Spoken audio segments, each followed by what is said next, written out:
Hello students, welcome back to my channel Uttam Das knowledge.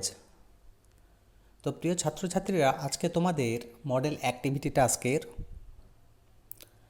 ম্যাথমেটিক্সের যে part 2 সেইটা নিয়ে আলোচনা করব। ক্লাস 10-এর দশম শ্রেণীর অঙ্কের ওপর পার্ট 2। তো চলো আলোচনা করি এবং দেখি। দেখো, ফার্স্ট কোশ্চেন রয়েছে কি, বার্ষিক 8% সরল সুদের হারে কোনো মূলধনের n বছরের মোট সুদ PNR/25 টাকা হলে মূলধনের পরিমাণ হবে 2p টাকা, 4p টাকা, p/2 টাকা এবং ডি দিয়েছে p/4 টাকা। কোনটা উত্তর হবে? দেখো, প্রশ্ন অনুসারে কী কী দেওয়া রয়েছে। সুদের হার দেওয়া রয়েছে 8%, সময় রয়েছে n বছর, আর সেই কারণে ধরে নিলাম আসল কত, x টাকা। তাহলে সুদের সূত্র কি? PTR/100 আমরা জানি। তো এখানে পি বলতে এখানে কোনটা? আচ্ছা, এক্স আসল আছে ইন্টু পি ইন্টু n/100। কেমন? তাহলে শর্তানুসারে কি হবে, যেটা মোট সুদ দেওয়া ছিল তাহলে এটা সমান কত, PNR/25। পরের লাইনে তাই দেখানো হয়েছে, x into R into n/100 is equal to PNR/25। PNR/25। তাহলে এক্স ইকুয়াল টু বের করে নিচ্ছি। দেখো, PNR/25 ইন্টু এক্সটাকে বাদ দিয়ে বাকিগুলো এই সাইডে যখন এসছে উল্টে গেছে, 100টা উপরে চলে গেছে, আর পি ইন্টু এন নিচে চলে এসছে। কাটাকুটি করে কত বেরিয়েছে? 4p। হ্যাঁ, এক্স ইন্টু এন। তাহলে আসলটা কত বেরিয়ে গেল? 4p টাকা। 2 নম্বর কোশ্চেন কী দিয়েছে দেখো, দুটি লম্বা বৃত্তাকার চোঙের উচ্চতার অনুপাত 1:2 এবং ভূমির পরিধির অনুপাত 3:4 হলে তাদের আয়তনের অনুপাত নির্ণয় করো। দেখো, ধরে নিয়েছি প্রথম চোঙটির উচ্চতা h1 একক, ভূমির ব্যাসার্ধ r1 একক এবং দ্বিতীয় চোঙটির উচ্চতা h2 একক ও ভূমির ব্যাসার্ধ r2 একক। তাহলে প্রশ্নানুসারে h1/h2 ইকুয়াল টু 1/2। এখন প্রথম চোঙটির ভূমির পরিধি কত হবে? পরিধির সূত্র তোমরা জানো, 2πr। সেই কারণে প্রথম চোঙটির পরিধি 2πr1 একক, দ্বিতীয় চোঙটির পরিধি, ভূমির পরিধি 2πr2 একক। তাহলে প্রশ্নানুসারে কী হবে? 2πr1/2πr2 সমান 3/4, কারণ 3:4 বলেছিল। আর r1/r2 মানে যেটা ব্যাসার্ধ, কাটাকুটি করে কত বেরোলো? 3/4। তাহলে প্রথম চোঙটির আয়তন বাই দ্বিতীয় চোঙটির আয়তন কী হবে? আয়তনের সূত্র কি? πr² is πr1 whole square into h1, আর নিচে আছে দেখো πr2 whole square into h2। পাই কেটে গেল, থাকলো কি? r1 হোল স্কোয়ার h1 আর r2 হোল স্কোয়ার h2। দেখো, এখানে r1 হোল স্কোয়ার আর r2 হোল স্কোয়ারটাকে ব্র্যাকেটে করে নিয়েছি, r1/r2 ব্র্যাকেট দিয়ে হোল স্কোয়ার করে নিয়েছি ইন্টু আলাদাভাবে h1/h2 লিখেছি। কেন? কারণ এর মানটা বসাবো বলে। এর মানটা ছিল কত? 3/4। সেই জায়গায় দেখো 3/4 বসানো হয়েছে। 3/4 হোল স্কোয়ার ইন্টু 1/2। কেমন?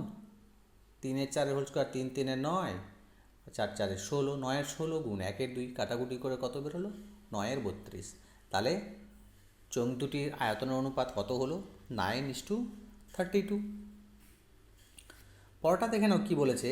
একটি বৃত্তের দুটি জ্যা এ বি এবং এসি পরস্পর লম্বা। এ বি 4 সেমি, এসি সমান 3 সেমি হলে বৃত্তটির ব্যাসার্ধের দৈর্ঘ্য নির্ণয় করো।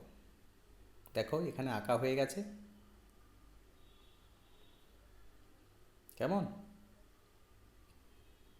এ বি আর এসি পরস্পর লম্ব।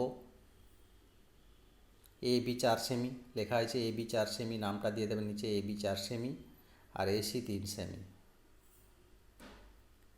সমাধানটা দেখো, চিত্রানুযায়ী এ বি ও এসি পরস্পর লম্ব, কোণ বিএসি সমান 90 ডিগ্রি। অতএব ত্রিভুজ এবিসি একটি সমকোণী ত্রিভুজ, যার লম্ব মানে এসি সমান 3 সেমি, ভূমি মানে এবি সমান 4 সেমি এবং অতিভুজ হচ্ছে বিসি। পিথাগোরাসের উপপাদ্য অনুযায়ী কি বিসি সমান এসির হোল স্কোয়ার প্লাস এবির হোল স্কোয়ার।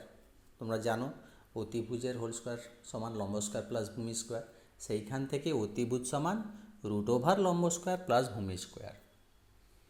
এবারে এসির মান বসিয়ে দেওয়া হচ্ছে 3 তার হোল স্কোয়ার, আর এবির মান 4 তার হোল স্কোয়ার। সেখান থেকে কত বেরিয়েছে 3 3 9 প্লাস 4 4 16 সমান 25। √ 25 মানে 5 5 25, তার বর্গমূল 5। আমরা জানি বৃত্তস্থ সমকোণী ত্রিভুজের অতিভুজের মধ্যবিন্দু বৃত্তটির কেন্দ্র।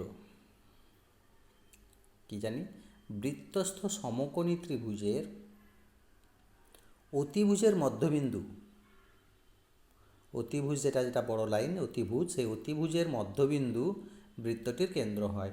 অর্থাৎ বৃত্তটির ব্যাস কত বিসি, যেটা অতিভুজ অর্থাৎ 5 সেমি, তাহলে ব্যাসার্ধ কত হবে তার হাফ, 5/2 সমান 2.5 সেন্টিমিটার। দেখো পরেরটা কি বলছে। কোনো মূলধনের 2 বছরের সরল সুদ ও চক্রবৃদ্ধি সুদ যথাক্রমে 8,400 টাকা এবং 8,652 টাকা হলে মূলধন ও বার্ষিক সুদের হার হিসেব করে লেখো। প্রশ্নানুসারে যেটা বলেছে 2 বছরের সরল সুদ 8,400 টাকা, তাহলে 1 বছরের সরল সুদ কত হবে 8,400/2 4,200 টাকা। আবার বলেছে দেখো 2 বছরের চক্রবৃদ্ধি সুদ 8,652 টাকা, তাহলে চক্রবৃদ্ধি সুদ আর সরল সুদের মধ্যে পার্থক্য বা অন্তরটা কত 8,652 থেকে 8,400 বিয়োগ করে দাও 252 টাকা। তাহলে চক্রবৃদ্ধি সুদের ক্ষেত্রে প্রথম বছরের প্রাপ্ত সুদ পরবর্তী বছরের আসলের সাথে যুক্ত হয়। সুতরাং 4,200 টাকার 1 বছরের সুদ 252 টাকা। 1 টাকার 1 বছরের সুদ কত হবে কমবে 252/4,200 টাকা, আর 100 টাকার 1 বছরের সুদ 252/4,200 ইন্টু 100 সমান কত টাকা বেরোচ্ছে, কাটাকুটি করে ফেলবে, এটা নিজেরা 0 0 0 0 কেটে দেবে। 252কে 42 দিয়ে ভাগ করলে 6 সমান 6 টাকা। অর্থাৎ বার্ষিক চক্রবৃদ্ধি সুদের হার বেরিয়ে গেল কত 6%। মূলধন নির্ণয় করব। দেখো মোট সুদ জানি 8,400 টাকা, সময় 2 বছর, সুদের হার 6% হলে তাহলে আসল সূত্র কি I × 100/T × R। তার I বলতে এখানে মোট সুদ 8,400 × 100/2 × 6, কাটাকুটি করে নেবে, কাটাকুটি করলে কত বেরোবে 7,000 টাকা। তাহলে মূলধনের পরিমাণ এবং বার্ষিক সুদের হার বেরিয়ে গেল কত 6%।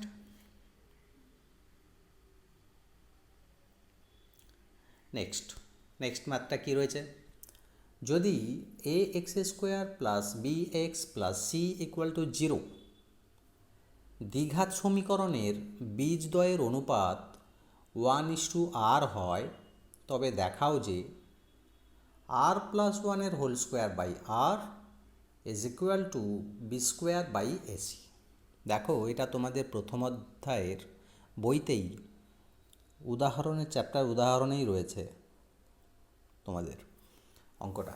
তো যাই হোক ax² + bx + c = 0 ডট দিয়ে 1 নম্বর সমীকরণ তৈরি। 1 নম্বর সমীকরণের বীজদ্বয় মানে দুটো বীজ,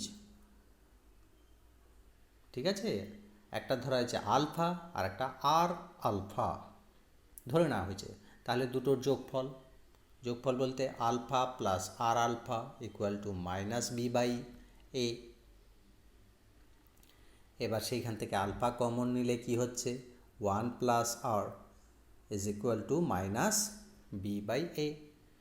উভয় পক্ষে বর্গ করে পাই, বর্গ করলে কি হচ্ছে মানে হোল স্কোয়ার করে দিচ্ছি, a² 1 + r এর হোল স্কোয়ার = b²/a²। কারণ -b/a এর হোল স্কোয়ার যখন করব minus B by A into minus B by A, সেক্ষেত্রে মাইনাস মাইনাসে প্লাস, সেই কারণে মাইনাসটা নেই। কেমন? B square by A square হয়েছে। আবার আলফা ইন্টু আর আলফা মানে বীজ দুটোর গুণফল। বীজ দুটোর গুণপদ প্রথমে করলাম বীজ দুটোর যোগফলের সূত্র ফেলে, তারপর একটা বীজ দুটোর গুণফল। বীজ দুটোর গুণফলের সূত্র কি? ধ্রুবক পদ বাই এক্স স্কোয়ারের সহগ। ধ্রুবক পদ বলতে এখানে সি রয়েছে, আর এক্স স্কোয়ারের সহগ বলতে এখানে এ রয়েছে, সি বাই এ। এখানেও দেখো আলফা আলফা গুণ হয়ে গেলে alpha square R is equal to C by A. এটা 3 নম্বর সমীকরণ। দেখো 2 নং সমীকরণকে 3 নং সমীকরণ দিয়ে ভাগ করে কি পাই? A square into 1 plus R এর whole square by alpha square R is equal to B square by A square by C by A. তাহলে কি পাচ্ছি? আর প্লাস 1 এর whole square by R is equal to B square by A square into A by C. A কেটে গেল, আর একটা এ রইল। তাহলে থাকলো কি? আর প্লাস 1 এর whole square by R is equal to B square by A C. Next ম্যাথে চলে যাই। 5এরটা কি বলেছে দেখো, প্রমাণ করো যে ব্যাস নয় এরূপ কোনো জ্যাকে যদি বৃত্তের কেন্দ্রগামী কোনো সরলরেখা সমদ্বিখণ্ডিত করে, তাহলে ওই সরলরেখা ওই জ্যার উপর লম্ব হবে। দেখো এটা তোমাদের উপপাদ্য 33 বই থেকে দেখেও লিখতে পারো, উপপাদ্য 33-এ রয়েছে এটা। কেমন? এটা তোমরা বই থেকে, অঙ্ক বইতে উপপাদ্য 33 বের করবে, দিয়ে ওখান থেকে তোমরা করে নিতে পারো। তো পরের অঙ্কটা চলে যাই। একটি লম্ববৃত্তাকার চোঙের উচ্চতা উহার ব্যাসার্ধের দ্বিগুণ। যদি উচ্চতা 6 গুণ হতো তবে চোঙটির আয়তন 539 ঘন ডেসিমিটার বেশি হতো। চোঙটির উচ্চতা কত? ধরে নিই চোঙটির ব্যাসার্ধ 8 ডেসিমিটার, উচ্চতা 2 ডেসিমিটার, কারণ তার দ্বিগুণ বলেছে। তাহলে চোঙটির আয়তন কী হবে? আয়তন সূত্র pi R square is, pi R square is equal to কী করেছে দেখো, pi R square into H. H বলতে কত? 2r। তাহলে কত বেরোচ্ছে? 2 পাই আর কিউব ঘন ডেসিমিটার চোঙটির আয়তন। এখন চোঙটির উচ্চতা 6 গুণ বৃদ্ধি পেলে পরিবর্তিত চোঙটির, তারপর ব্যাসার্ধ 8 ডেসিমিটার, উচ্চতা 6r ঘন ডেসিমিটার, তাহলে পরিবর্তিত আয়তনটা কত হবে চোঙের? পাই আর স্কোয়ার এইচ। এখানে দেখো পাই আর স্কোয়ার ইন্টু এইচের জায়গায় কত? 6r। অর্থাৎ এখানে কত বেরোচ্ছে? 6 পাই আর কিউব ঘন ডেসিমিটার। প্রশ্নানুসারে 6 pi R cube minus 2 pi R cube is equal to 539। তাহলে এখানে কত হচ্ছে? 4 pi R cube is equal to 539। 4 into 22/7, পাইয়ের মান 22/7 বসানো হয়েছে, ইন্টু আর কিউব সমান কত হচ্ছে? 539। দেখো আর কিউব সমান যখন 4 আর 22/7 ডান সাইডে নিচ্ছিস তখন উল্টে যাচ্ছে। 22/7টা 7-এর 22 হয়ে গেছে, আর 4টা 1-এর 4 হয়ে গেছে। তাহলে আর কিউব সমান কত বেরোচ্ছে কাটাকুটি করার পর? 7 into 7 into 7 by 2 into 2 into 2, অর্থাৎ আর এর মান কত বেরোচ্ছে? 7-এর 2। তাহলে উচ্চতাটা কত? 2r ছিল, 2 ইন্টু আর মানে 2 গুণ 7-এর 2, 2 2 কেটে গেল, 7 ডেসিমিটার। তো প্রিয় ছাত্রছাত্রীরা, আজকে ওই পার্ট 2 এর যে অঙ্কগুলো ছিল সেগুলো আমি করে দিলাম। তোমরা, আশা করছি তোমরা এগুলো খাতায় তুলে নিয়েছো। আর তোমরা যারা নতুন রয়েছো তারা সাবস্ক্রাইব করে নেবে এবং পাশে যে বেল আইকনটি রয়েছে সেটা অল করে রাখবে, যাতে আমি ভিডিওগুলো ছাড়লে তোমরা পেয়ে যেতে পারো। কেমন? এবং প্র্যাকটিস করতে পারো। ঠিক আছে, চলি, টাটা।